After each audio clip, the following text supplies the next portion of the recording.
Hey, what's up, world?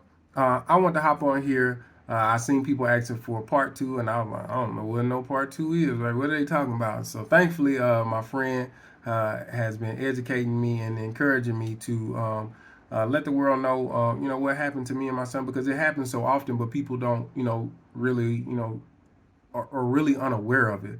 And so, thankfully, for video and all these different things, and people having the set mind to get these things on camera, people can get exposed for, the things that, that they need to be held accountable for. And so, backstory, but prior to, us, or the video cutting on, that's a park that me and my son frequent all the time. I mean, we walk to the park, we ride the bike to the park.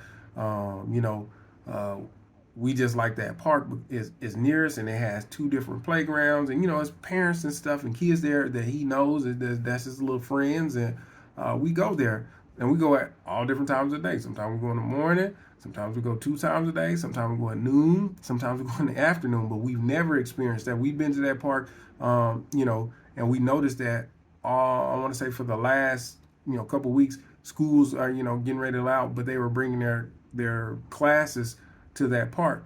We've never had not one issue. We get out there and play, and no one has ever tried to stop us from playing because it's a school there. And so we pull up to the park. We got approached by the Latino with the hat on and those glasses.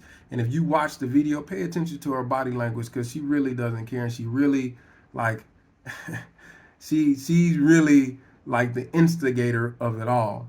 So she stops us, tells us we can't play at the park. I asked her why. She tries to tell me that they have the whole park rented. I said, hey, do you have a permit? She says yes. So okay, cool. I understand that with it being a public park, then that means it's public knowledge. So I called Parks and Recreations. They said no, they had the pavilion, and that's it. I said, are you sure? She said, I'm looking at the permit right now.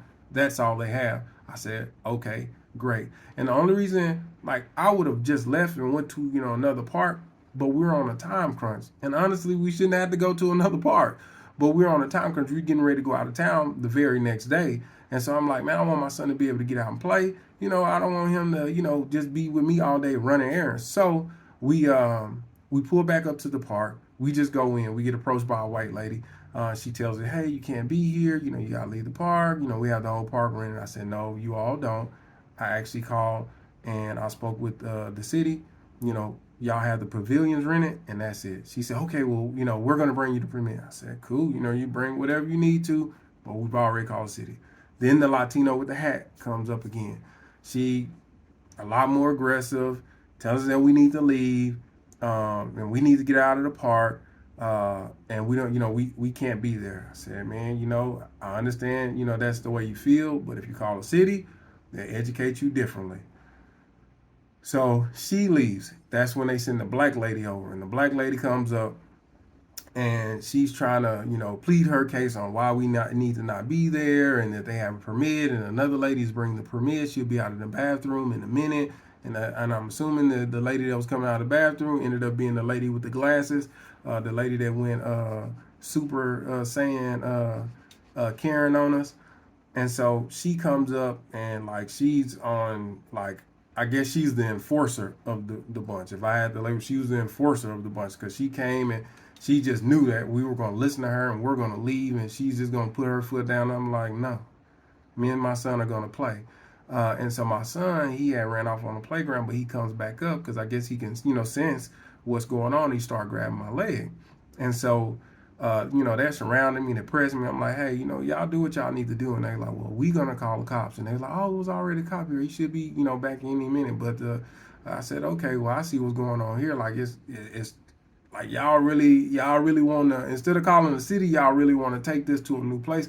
That's when the video come on.